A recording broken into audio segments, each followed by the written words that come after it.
A Kentucky National Guard flight crew rescues residents trapped by flooding in eastern Kentucky in the U.S. At least 3 dozen people have already died in the floods, and possible severe weather threatens to provoke further damage. More details on this later in the news. Good evening. I'm CJ Hero. And I'm Nina Richie Alago Flores. This is Mata ng Agila International. And now for the headlines. House Speaker Nancy Pelosi concludes her 18-hour visit to Taiwan with the commitment not to abandon Taipei amid threats from China. Legal advisors defend the Marcos administration's decision not to rejoin the International Criminal Court. Former President Fidel V. Ramos to receive a state funeral, as President Ferdinand Marcos Jr. declares August 9 as a non-working holiday in honor of the former leader. Kentucky flood death toll rises to 37. And first Ukrainian grain shipment arrives in Istanbul.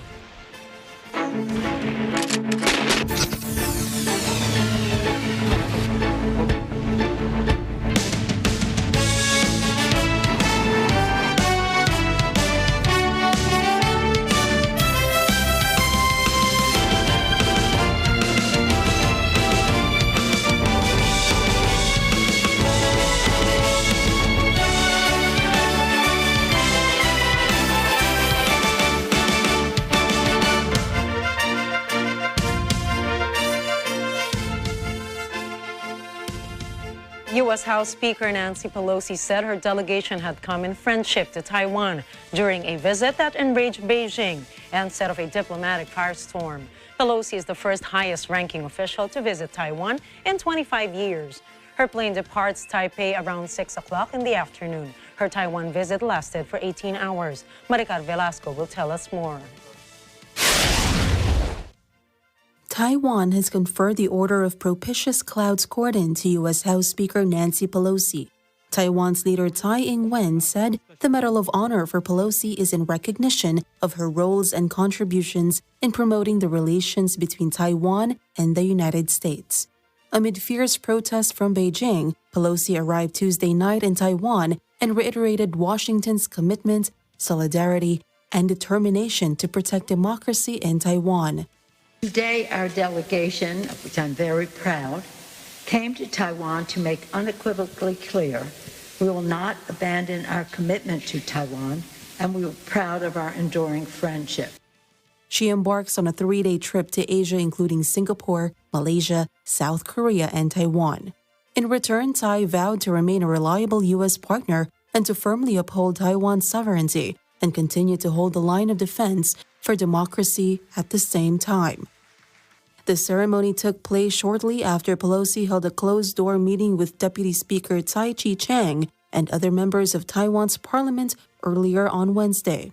The visit of the third-ranking U.S. government official to the island, which Beijing claimed as its territory, prompted a harsh reaction from the mainland. U.S. Ambassador Nicholas Burns was summoned by the Chinese Foreign Ministry and told that Washington shall pay the price. China's Vice Foreign Minister Xi Feng was quoted saying by state news agency Xinhua that the move is extremely egregious in nature and the consequences are extremely serious. Maricar Velasco reporting for Mata ng Agila International. Trusted, connected, on point. China's People Liberation Army has launched a series of military operations around Taiwan Island beginning Tuesday night. State television channel CCTV reported the operations were carried out by the Army's Eastern Theater Command. U.S. House Speaker Nancy Pelosi landed in Taiwan late Tuesday, defying a string of stark warnings and threats from China that have sent tensions between the world's two superpowers soaring. Vin Pasqua reports. Following the visit of U.S. House Speaker Nancy Pelosi to Taiwan, the Chinese military said it was on high alert and would launch a series of targeted military actions in response. The Chinese Defense Ministry announced on Tuesday night a series of military exercises and live fire drills in 6 large maritime areas and their airspace around Taiwan. The drills will include long-range live ammunition shooting in the Taiwan Strait, which separates the island from mainland China. The zone of Chinese exercises will be within 20 kilometers of Taiwan's shoreline at some point, according to coordinates released by the Chinese military. On the other hand, Taiwan's defense ministry said more than 21 Chinese military aircraft had flown on Tuesday into its air defense identification zone, an area wider than Taiwan's territorial airspace and overlapping with a part of China's air defense zone. The ministry described the Chinese drills as an attempt to threaten their important ports and urban areas and unilaterally undermine regional peace and stability. Then Pascual reporting for Mata ng Agila International. Trusted, connected, on point. Taiwanese President Tsai Ing-wen says the island will not back down as a furious China geared up for military drills in retaliation for the visit of U.S. House Speaker Nancy Pelosi. At an event with Pelosi, President Tsai said Taiwan will continue to hold the line of defense for democracy as it faces deliberately heightened military threats. The president also vows to cooperate and work in unity with all democracies around the world to jointly safeguard democracy values. She says Taiwan will do whatever it takes to strengthen its self-defense capability, but will remain committed to maintaining peace and stability in the Taiwan Strait. She envisions Taiwan as a key stabilizing force for regional security, ensuring a free and open Indo-Pacific. In her speech during the meeting with President Tsai, Pelosi said her delegation's visit to Taiwan was a show of support for the island. The House Speaker added that the story of Taiwan is an inspiration to all freedom-loving people in the United States and around the world. The people of Taiwan have proven to the world that with hope, courage, and determination, it is possible to build a peaceful and prosperous future, even in terms of the challenges you face. And now, more than ever, America's solidarity with Taiwan is crucial, and that is the message we are bringing here today. Chinese Foreign Minister Wang Yi vows to punish those who offend Beijing as the country seethes over U.S. House Speaker Nancy Pelosi's visit to Taiwan. According to Wang, Pelosi's visit to Taiwan was a complete farce. He said the United States is violating China's sovereignty under the guise of so-called democracy. Meanwhile, Wang said Taiwan's Tsai Ing-wen and her ilk are clinging to the U.S. and turning their back on national justice. He added that these behaviors, which go against the trend of times, will not change the international consensus of one China and will not change the historic trend that Taiwan will inevitably return to the motherland. 玩火者绝对没有好下场，犯我中华者必将受到惩处。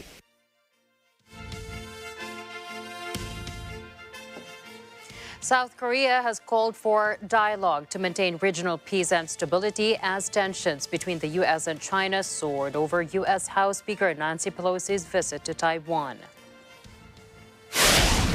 Pelosi is also due to visit South Korea as part of her Asian tour, which has so far been dominated by her dramatic late-night arrival in Taipei, which enraged Beijing.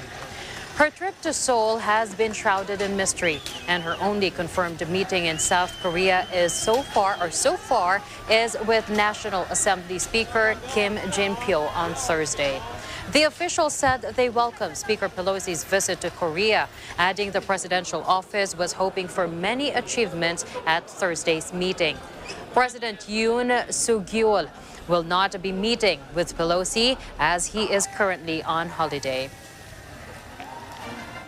Pelosi is the highest profile elected U.S. official to visit Taiwan in 25 years, and China has made it clear that it regards her presence as a major provocation. A Taiwan political analyst says China's stark warning against Nancy Pelosi's visit have more to do with their domestic politics. Li Chechuan, an associate research fellow at the Institute for National Defense and Security Research, says in U.S. politics, the Speaker of the House has the right to make official visits to other countries. In terms of U.S. and Taiwan relations, Pelosi's visit to Taiwan did not break any precedent. Li says the visit does not alter the very nature of the U.S.-Taiwan relationship, which is unofficial but close. Describing the way Beijing is reacting, Li says he feels it has more to do with China's domestic politics, adding that it may be to divert people's attention from domestic public discontent against issues such as COVID policies or the economy. Now here in the Philippines, Malacanang says it is closely monitoring the situation in Taiwan following the visit of U.S. House Speaker Nancy Pelosi. Eden Santos has the details. The Philippine government is keeping a watchful eye on China's response to U.S. House Speaker Nancy Pelosi's visit to Taiwan. China claims Taiwan is part of its territory, so recognizing the island as an independent state will be a violation of the One China policy. Press Secretary Trixie Cruz Angeles told reporters that the military and the Department of Foreign Affairs were closely monitoring the situation as they would in any other similar circumstance. Like I said, on matters of international relations, reactions are studied. We don't make knee-jerk reactions because they could adversely affect international relations. China has called Pelosi's visit a provocation that would severely impact U.S.-China relations. In a statement, the Chinese Foreign Ministry adamantly opposed and sternly condemned the visit. It has made a serious demarche and strong protest against the United States. Angeles also refused to comment on the appeal of Chinese Ambassador Wang Zilian for the Philippines to strictly abide the One China policy. She said the palace would take its cue from the Department of Foreign Affairs if such a reaction is needed. The Philippines does not have diplomatic ties with Taiwan in deference to the One China policy. There is no reaction. Usually, when it's matters of international relations, we take time to study the matter and do not react immediately. Loose words might affect relationships and they're very difficult to rebuild. But the country has trade relations with Taiwan. The Manila Economic and Cultural Office, or MECO for one, is the Philippines' representative office on the island, while the Taipei Economic and Cultural Office is its counterpart in the Philippines. Eden Santos reporting for Mata ng Agila International. Trusted, connected, on point. Later on, Mata ng Agila International. NDRRMC tallies over 28,000 houses damaged in the Abra quake. Death toll in Kentucky rises to 37 with more flooding expected.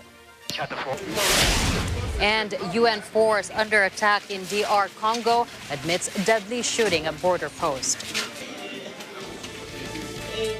Stay tuned to get the details. We'll be right back.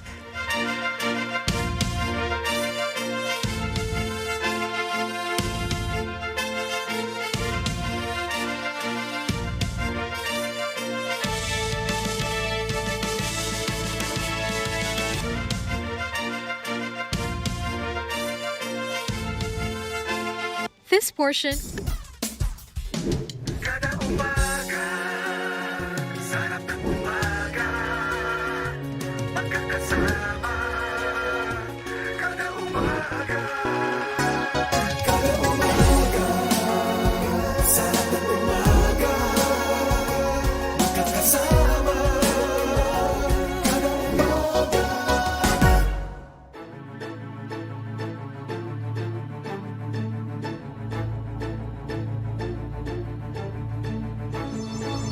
pagdating sa aksyon, epicison. Comedy yan eh! Idol, epicison! Horror yan eh! Pwede po ba magtanong? Istorbo ka eh. Nanonood namin pelikula ni epicison. Mahal? mahal. Mahal. Mahal! Oo. Mahal. Yung movie namin dapat ang nanalo. Hindi naman magaling yung nanalo eh. Sino ba yung nanalo ka? Eric Kison.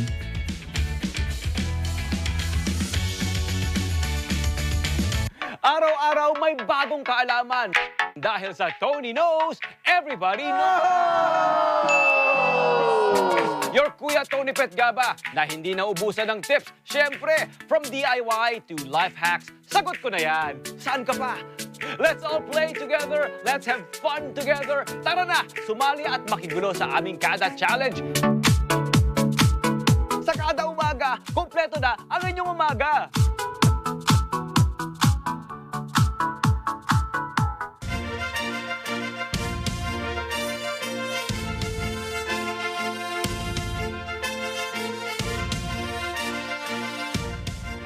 Welcome back to Mata ng Agila International.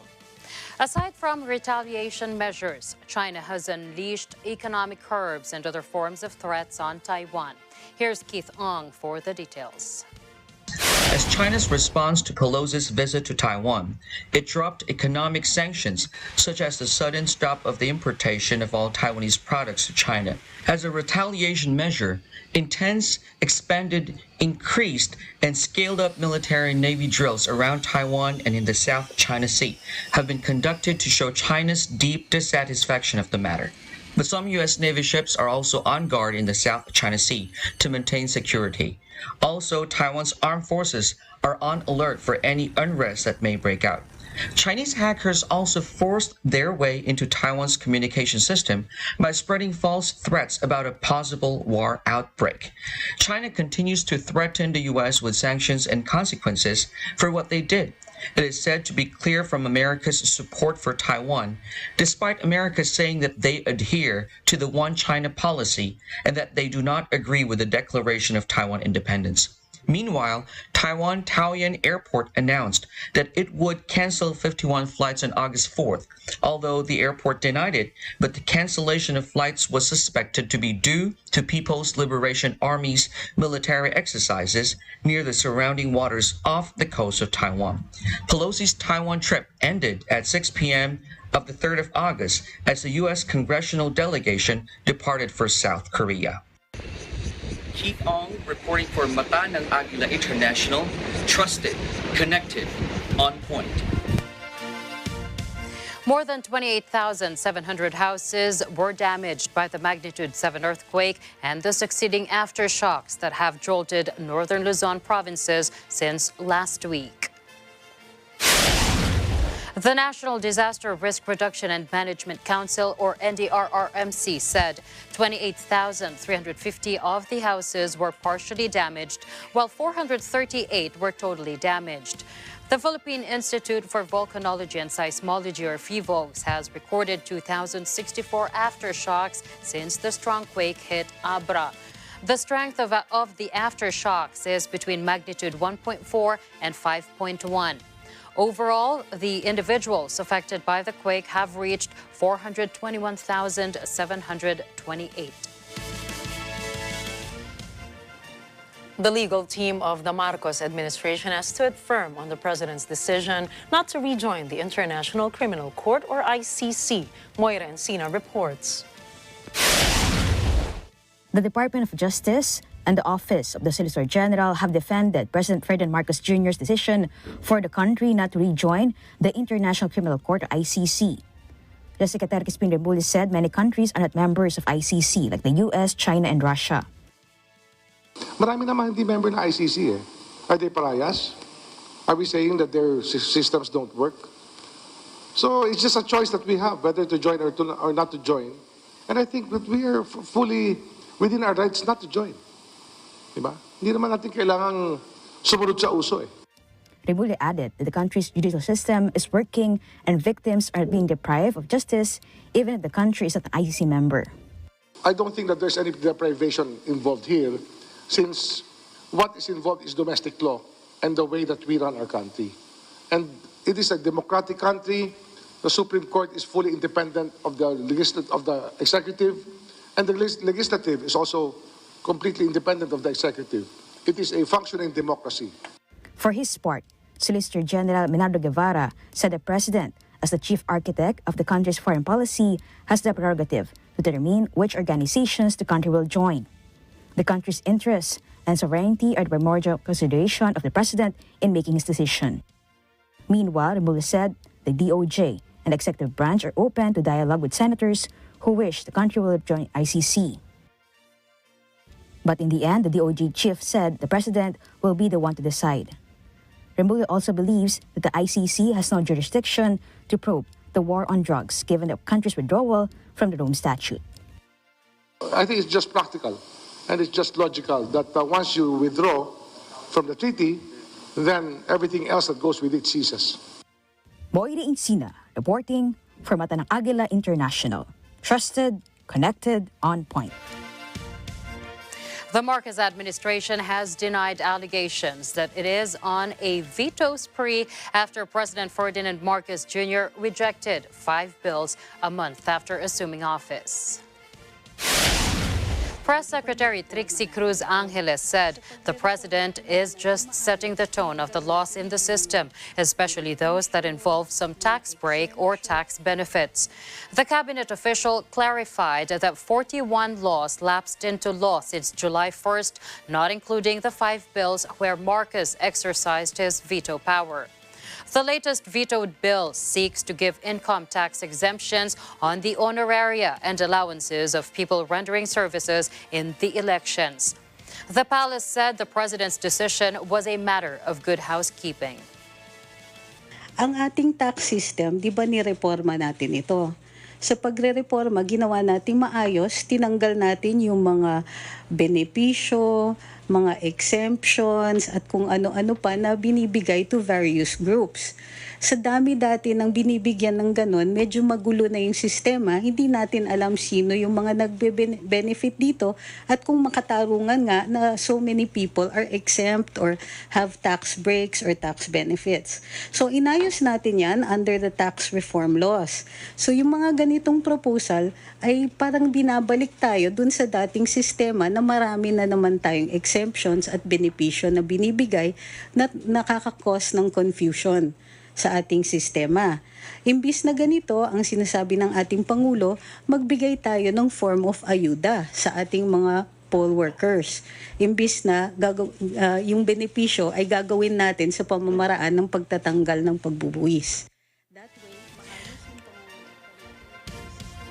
The other bills that Marcos vetoed are the Bulacan Airport City Special Economic Zone, Office of the Government Corporate Council Charter, Davao Light and Power Company Incorporated franchise, and the Philippine Transportation Safety Board Act. The Malacanang has announced a new batch of presidential appointees to government positions. Press Secretary Trixie Cruz Angeles said the appointees include President Ferdinand Marcos Jr.'s physician, Dr. Samuel Zacate, as Director General of the Food and Drug Administration, or FDA. He stressed that Dr. Zacate is qualified for the position and was not considered solely because of his relationship with the president.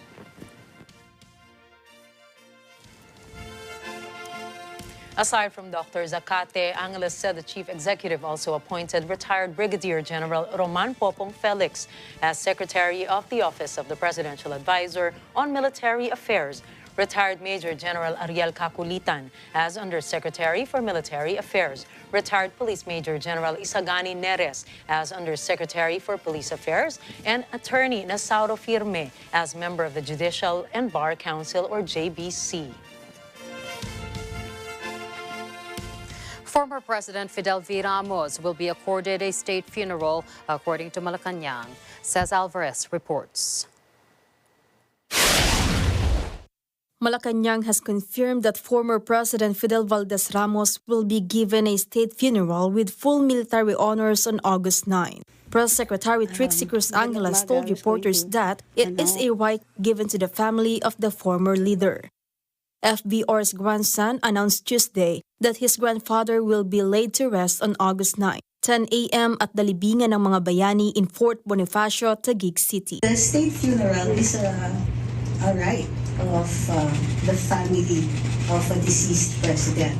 So yes, he will be accorded a state funeral with full military honors. Angeles said President Ferdinand Marcos Jr.'s attendance to FBR's wake is not yet confirmed. Ramos was a second cousin of the current president's father and namesake, the late President Ferdinand Edrelin Marcos Sr. We have no confirmation of the President visiting the wake kasi hindi talaga natin ina-announce yan for security reasons. Ramos died last July 31 at the age of 94. On the same day, President Marcos declared a 10-day period of mourning for the passing of Ramos. Cés Alvarez, reporting for Mata ng Agila International. Trusted, connected, on point. President Ferdinand Marcos Jr. has declared August 9 a special non-working holiday nationwide in honor of former President Fidel Valdez Ramos. Issuing Proclamation number 34, the President said it is only proper to allow the public to honor and show their gratitude and respect for the beloved leader in their own way. Marcos earlier issued Proclamation number 33, declaring a 10-day period of mourning on the passing of Ramos from July 31st to August 9. The palace has yet to confirm if the president plans to attend the wake of the former leader at the Heritage Park in Taguig City.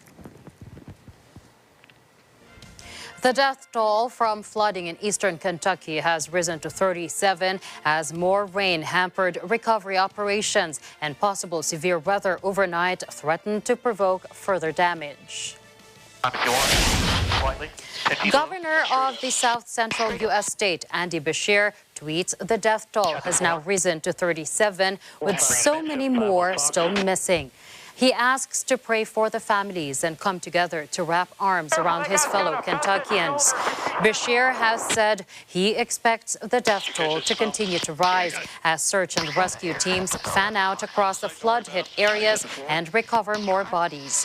The eastern Kentucky flooding is the latest in a series of extreme weather events that scientists say are an unmistakable sign of climate change.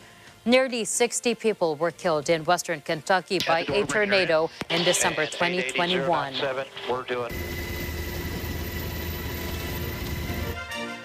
Visitors at a waterfall in Rustak, north of Oman, scream as a man is swept downstream during a flash flood.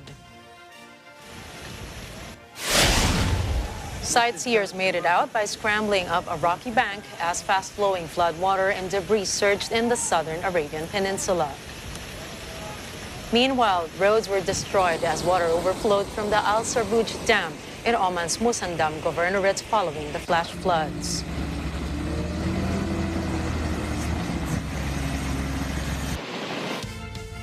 Nearly a dozen injured survivors of the deadly shooting by UN peacekeepers on the Congo-Uganda border have been transferred from Lubiriha, Kasindi, to a hospital in Beni for better treatment. 3 people died during the shooting on Sunday, while the death toll from several towns during last week's anti-UN protests was at 36. United Nations Chief Antonio Guterres says he is outraged after people were killed and several others injured during the said incident. The UN force MONUSCO admits that some of its peacekeepers had opened fire for unexplained reasons. It says arrests have already been made.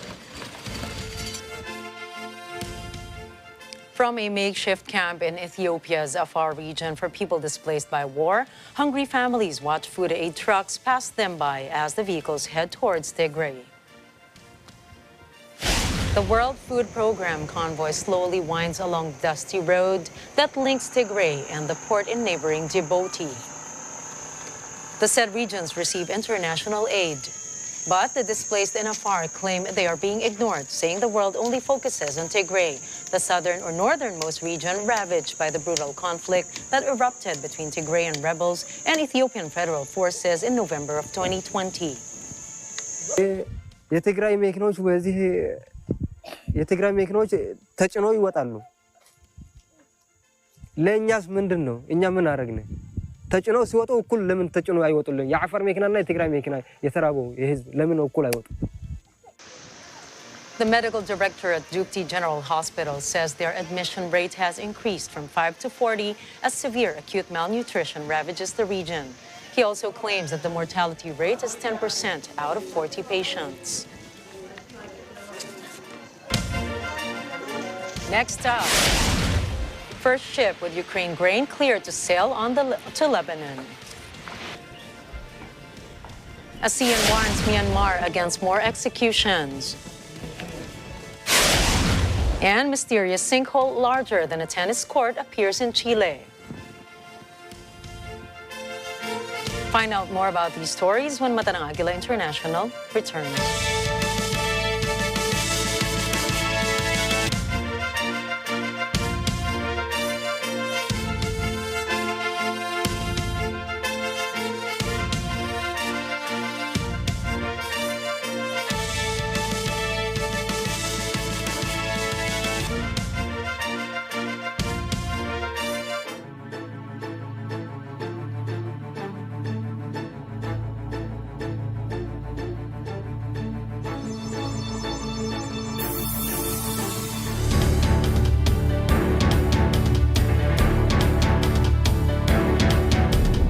We cannot deny that the value of our money now can afford much less than it could a year ago. Maraming mga bagay ang nakaapekto sa ating ekonomiya at ang karamihan sa atin ay nagulat dahil tayo ay hindi handa. How do we stretch our budget and still save a few? Kapos na nga ang pera, mag-i-invest pa ba?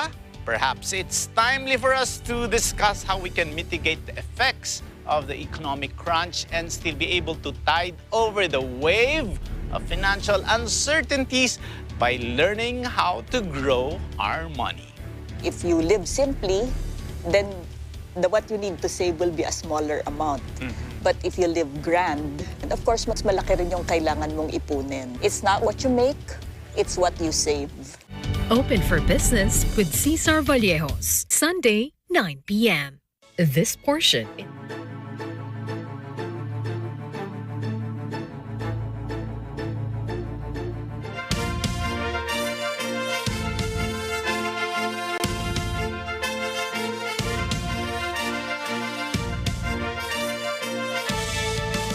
We bring you more stories here on Mata ng Agila International.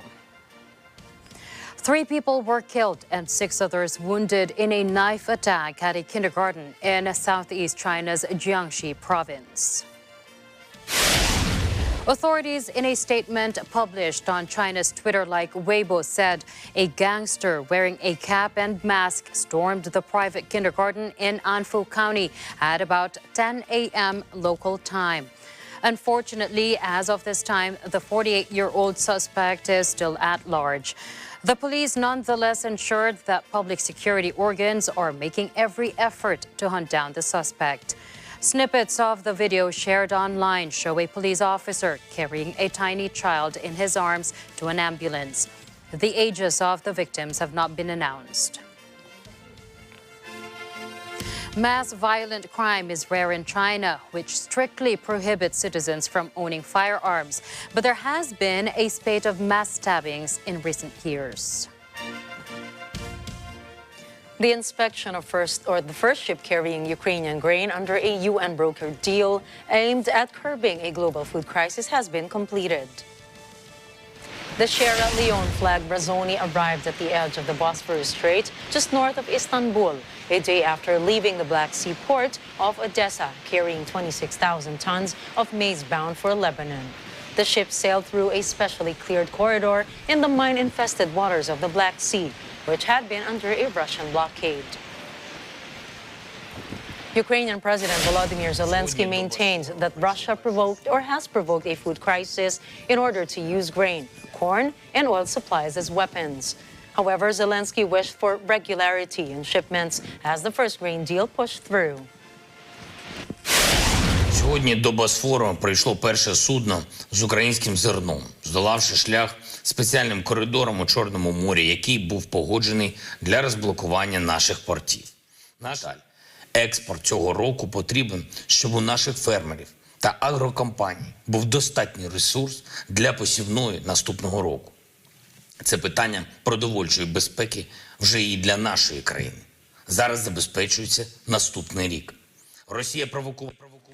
Meanwhile, UN Chief Antonio Guterres warmly welcomed the departure of the Brazzoni, expressing hope that it will bring much-needed stability and relief to global food security, especially in the most fragile humanitarian contexts.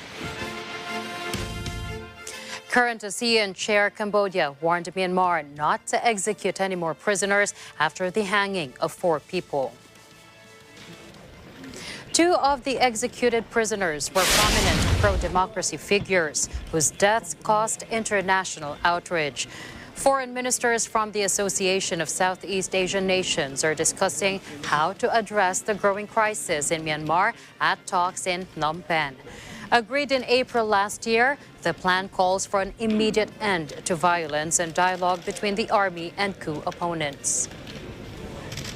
ក្នុងករណីមានអ្នកទោសដទៃទៀតដែលនឹងត្រូវកាត់ទោសប្រហារជីវិតយើងនឹងត្រូវបង្ខំចិត្តគិតគូរឡើងវិញអំពីតួនាទីរបស់យើងចំពោះការព្រមព្រៀងជាឯកច្ឆន្ទ5ចំណុចរបស់អាស៊ានកម្ពុជាក៏ដូចជារដ្ឋសមាជិកអាស៊ានទាំងអស់ខកចិត្តនិងរន្ធត់យ៉ាងក្រៃលែងចំពោះការប្រហារជីវិតសកម្មជនបកប្រឆាំងទាំងនោះបើទោះជាខ្ញុំនិងថ្នាក់ដឹកនាំដទៃទៀតបានអំពាវនាវឲ្យមានការពិចារណាឡើងវិញអំពីការកាត់ទោសប្រហារជីវិតនេះដើម្បីជាប្រយោជន៍នៃកិច្ចសន្ទនានយោបាយសន្តិភាពនិងការបង្រួបបង្រួមជាតិ But with no Myanmar representatives present for the summit, Cambodia's ASEAN spokesman admitted Tuesday progress over the conflict might be tricky. Russian Foreign Minister Sergei Lavrov says he backs the Myanmar junta's efforts to stabilize the crisis-racked country. According to Russian... solidarity with the efforts of your Prime Minister, your government to normalize and stabilize the situation in Myanmar. We know that you are planning next year to have parliamentary elections, and we wish you all success in promoting your country and making your country stronger and more efficient and more prosperous. According to Russian state media, Lavrov arrived in Myanmar for an official visit that Moscow said will include discussions with the military government on security and economic issues. Despite calls for an arms embargo, Russia remains as Myanmar's top arms supplier. Russian-made fighter jets are used in attacks on territories under the control of ethnic minority groups. According to a local monitor, the country has been in chaos since the military's power grab last year, with more than 2,100 people killed in a crackdown on dissent. But Lavrov praised their partnership with Myanmar's junta, saying it is not influenced by any international political process. We wish you all success. У нас очень прочный фундамент для дальнейшего наращивания сотрудничества по самому широкому спектру направлений. И мы ценим традиционно дружественный, доверительный характер нашего партнерства, который не подвержен влиянию каких-либо внешнеполитических конъюнктурных процессов. Lavrov is also scheduled to travel on to an ASEAN foreign ministers meeting in Cambodia, from which the junta's top diplomat has been excluded over its refusal to engage in dialogue with its opponents. The White House says U.S. President Joe Biden welcomes an extension of a truce and a period of unprecedented calm in Yemen. National Security Council spokesman John Kirby says the truce in Yemen was a key agenda during Biden's visit to Saudi Arabia. The president welcomes today's announcement of an extension of the truce in the Yemen conflict. The truce in Yemen, of course, was a key agenda item during the president's visit to Saudi Arabia, where he met with the king and the crown prince and with leaders from across the region. We're grateful for the leadership of Saudi Arabia throughout this truce process, as well as for the Sultan and leaders of Oman, who have also played an important role throughout. This truce is now going on 5 months, has brought a period of unprecedented calm in Yemen, saving thousands of lives and bringing tangible relief for countless Yemenis. 5 months, which may not sound like a lot, but when you're talking about 7 years of war and thousands of Yemeni lives, it counts for a lot. And now we have a chance to extend this another 2 months. Vowing to intensify efforts to secure lasting peace, the UN envoy announces that Yemen's warring parties agreed to extend a 4-month-long truce just hours before it was due to expire. Yemen has been gripped by conflict since the Iran-backed Houthi rebels took control of the capital Sana'a in 2014. It triggered a Saudi-led military intervention in support of the beleaguered government the following year. A truce that came into effect in April and was renewed on June 4 provided a rare respite from violence for much of the country and alleviated some of the suffering. The United Nations Special Envoy on Yemen, Hans Grundberg, says the latest two-month extension, running from August 2 to October 2, includes a commitment from the parties to intensify negotiations to reach an expanded truce agreement as soon as possible. An analyst based in Washington, D.C. says the killing of al-Qaeda chief Ayman al-Zawahiri is a huge success for the U.S. and for the global coalition. Andrew Mines, a research fellow at George Washington University, says although it is a significant blow to al-Qaeda, it does not define the whole U.S. strategy after its retreat from Afghanistan. This is a huge success for the U.S. and for the global coalition. At the same time, one strike does not define a whole strategy. In the 11 to 12 months since the U.S. left Afghanistan, this is one of only a handful of strikes that have eliminated terrorists. One of those strikes was errant and killed 7 civilians, including a former U.S. humanitarian contractor. And so, we have a small sample of strikes. It is early days for the strategy right now, but nonetheless, it is a significant blow to al-Qaeda and its global network of affiliates. Mine says what al-Zawahiri death does not, or his death does not speak to, is how well the U.S. can contain terrorist organizations in Afghanistan.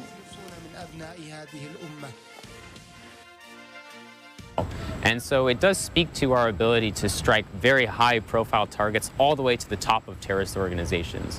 What it does not speak to is how well we can contain terrorist organizations. Al-Qaeda is a vanguard group in Afghanistan. They're much smaller. They have a smaller organizational presence from which they coordinate global operations. But groups like ISIS-K are challenging the Taliban for control of Afghanistan.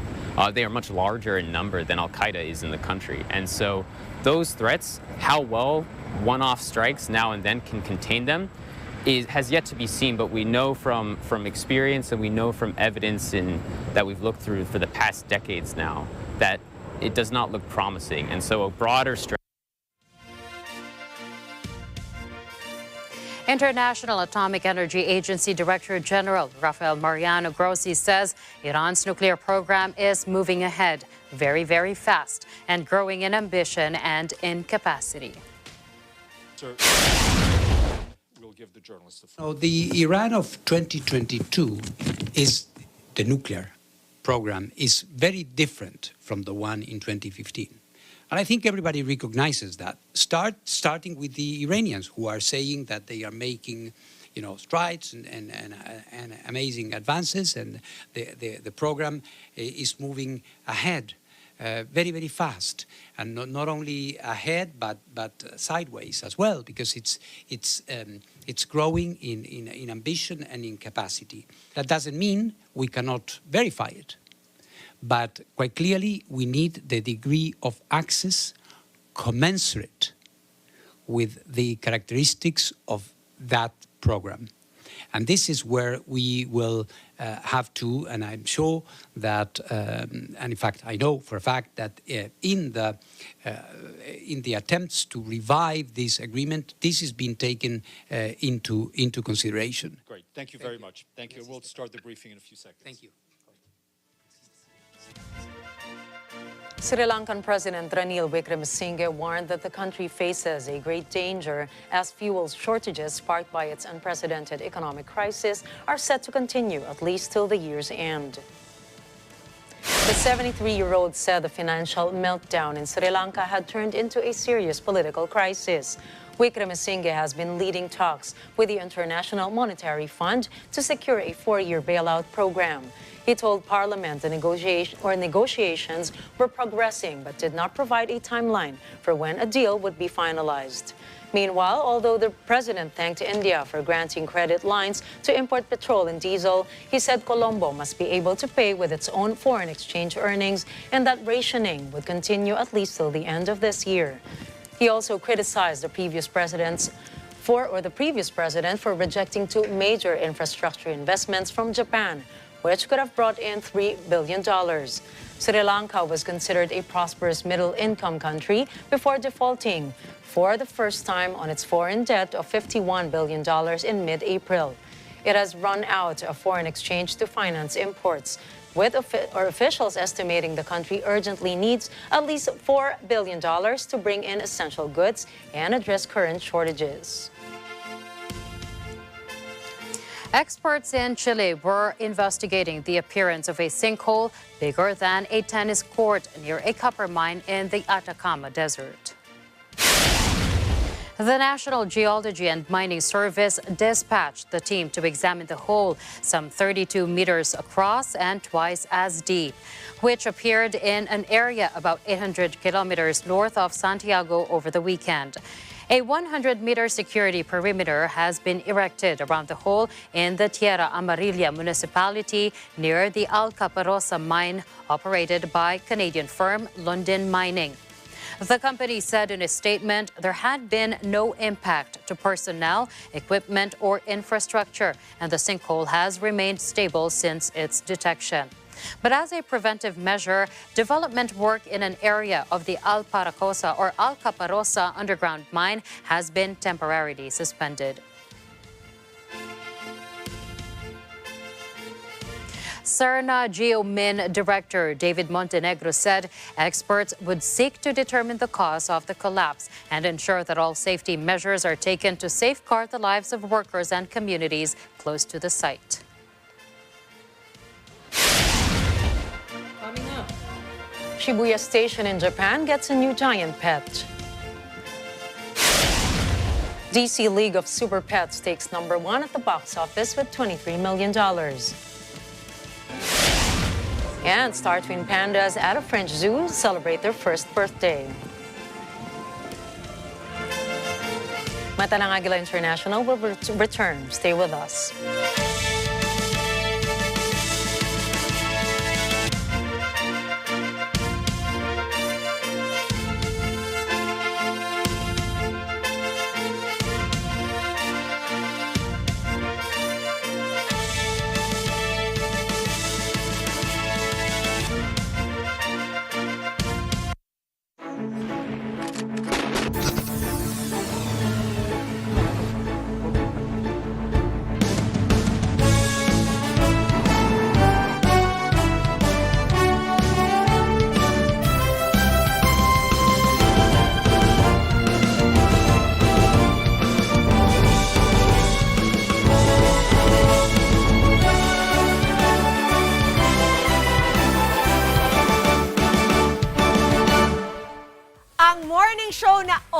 Nagbibigay ng ngiti at saya sa bawat kada all over the world. Tara na't ma-inspire at ma-amaze sa kwento ng mga bawat kada na nagwagi sa anumang hamon at pagsubok ng buhay. Itago na mga remote control at tumambay lang dito sa paborito niyong barkada sa umaga, ang Kada Umaga! Dahil kayo ang bida dito.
A giant digital dog appears on screens in Tokyo's busy shopping and business district of Shibuya, the latest 3D display in the megacity following a massive 4K cat last year. The new installation sees the dog appear at the top of each hour across 8 different billboards, leaping from screen to screen and catching a frisbee. The digital canine is the same Akita breed as Hachiko, a dog famous in Shibuya that has its very own statue outside the area's busy train station. One passerby notes how in Shibuya there are many screens, but they're only in 2D. Everyone has gotten used to that. But by doing a 3D advertisement, it attracts everyone's attention.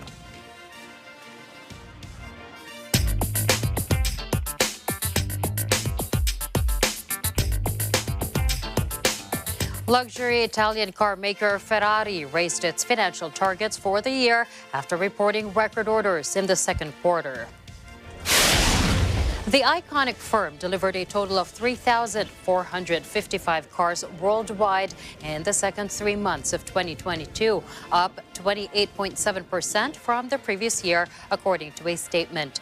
Chief Executive Benedetto Vigna said the quality of the first 6 months and the robustness of the business allows Ferrari to revise upward the 2022 guidance on all metrics. Vigna added that the net order intake reached a new record level in the quarter. Turnover jumped 24.9% to 1.29 billion euros or $1.3 billion, while net profit rose 22% to 251 million euros. For 2022, the car maker is targeting revenues of 4.9 billion euros compared to 4.8 billion previously.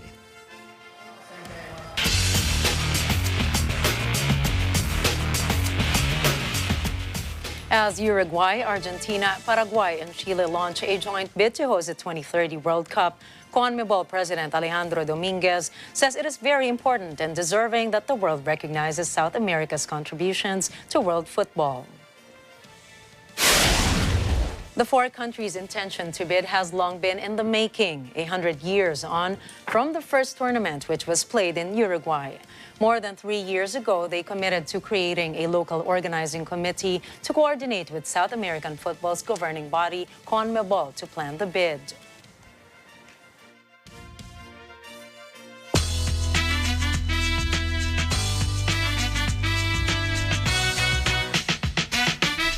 The summer box office showed signs of slowing down this weekend as Warner Brothers' animated feature, DC League of Super Pets, opened in theaters across North America. Earning $23 million from 4,314 locations. The superhero spin-off about Superman's dog Krypto, voiced by Dwayne Johnson, captured the first-place spot and knocked Jordan Peele's Nope into second place in its second week. Expected to be a $25 million launch, DC League of Super Pets opening was still described as a huge win, according to Jeff Goldstein, the studio's president of domestic distribution. Originally, DC League of Super Pets must have been released in May and was not intended to be a midsummer release. But the studio filled the open spot with a family-friendly title with an all-star voice cast, including Kevin Hart, John Krasinski, Keanu Reeves, and Kate McKinnon. With several summer vacation weeks left for showing, viewers of DC League of Super Pets are expected to steadily grow as positive feedback from audiences poured in this weekend.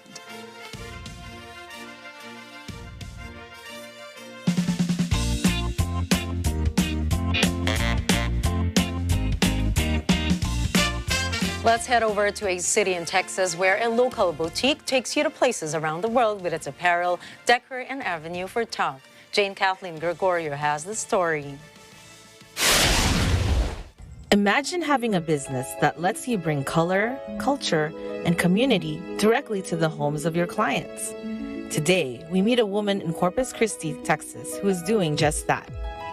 Meet Evelyn Cooper, owner and operator of Lots of Art, a boutique specializing in globally inspired apparel, as well as unique gifts and cultural decor. You're going to see colors. First of all, that's what's going to hit you. It's a globally inspired place, but It has a distinctive African aesthetic. Clothing, you'll see accessories, you'll see home decor. I started working with IBM in 1975, and I retired in 2000 after 25 years. What inspired me? Whenever I would travel, and I've traveled all over with IBM, I always searched out African American owned businesses. I also would go to museums in New York, the Met, and to the different museums whenever I had a chance to be in that area on business. Since the boutique first opened its doors in 1994, it has grown to become a highly sought-after resource for Afrocentric clothing with fabric and designs inspired by tribes from Africa, Indonesia, Morocco, India, and other cultures around the globe. There's something unique, something you've never seen before, something you want to wear, something you want to own, something you want to show your friends, give to your friends. The store has always been a hub for community events. Women's History Month events, Black History Month, anything that will bring people together. Jane Kathleen Gregorio, Mata ng Agila International, Corpus Christi, Texas. Trusted, connected, on point. A coastal city in Cyprus is fast becoming a top tourist destination. Let's take a look at how it lets the old and the new coexist in perfect harmony with this report from Susan de los Reyes. An island nation lies in the eastern Mediterranean. This country is Cyprus, the third largest and the most populous in the Mediterranean. It is a top destination for tourists, especially during summer, because of its beautiful and clean beaches. Some of the beaches are found in the coastal city of Limassol, the second largest and most modern developed city in Cyprus. Life and the city blends with the old and modern ways of living. Though traditional ways remain, Limassol embraced modern development. One of the most remarkable development is the transformation of the former old port into a yacht club, Limassol Marina, an outstanding and attractive project that changed the image of Limassol. It also serves as a landmark of Cyprus. It lies in the very heart of the city. Limassol Marina is a great place, very clean, well kept and maintained. It is no surprise that both locals and tourists come to this place for a walk, a bike ride or jog while enjoying the sea breeze on the beautiful paths, bridges and gardens. And others would simply go to bustling restaurants or cafes to sit and relax while enjoying the beautiful scenery with yachts, boats, calm water and sea view. From Cyprus, I am Susan de los Reyes for Mata ng Agila International. Trusted, connected, on point. Juan Lili and Yuan Dudu, the super cute panda twins of the Zoo Park de Beauval, celebrated their first birthday in front of many spectators. After observing the cake for a few minutes, Juan Lili finally decided to approach and dig into her cake to the delight of the public. But the little female immediately went back to see her sister, Yuan Dudu, who remained on the sidelines. Attracted by the healers, Juan Lili ended up tasting her bamboo and mint cake. Everybody cheered as they all felt they have lived an exceptional moment. The Panda Twins, who weighed just a few hundred grams when they were born on August 2, 2021, are now over 60 kilograms each. The twins' parents, Yuan Zi and Wan Wan, were loaned to France for 10 years in 2012, but their lease had been extended until 2024 due to the COVID-19 pandemic. And now, Beauval hopes to continue hosting the two Plantigrades after 2024.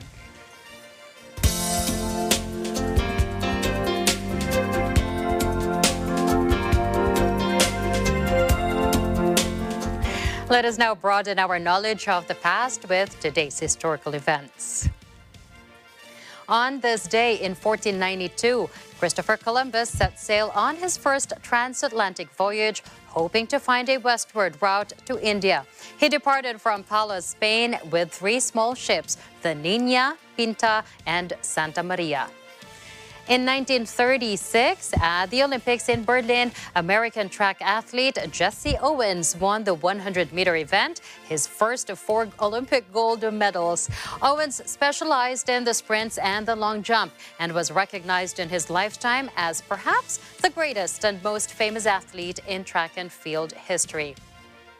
And in 1949, the National Basketball Association, or NBA, was created. The NBA was formed by the merger of the National Basketball League and the Basketball Association of America.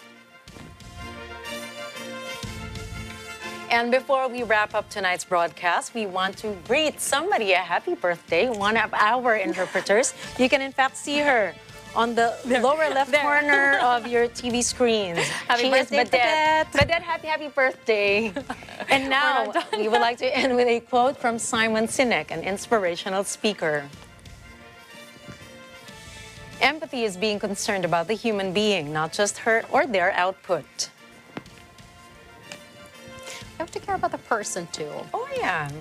And that's a wrap for tonight's news. Catch the latest updates on our social media channels. I'm CJ Hero. And I'm Nina Brichielago Flores. This is Mata ng Agila International. Trusted, connected, on point.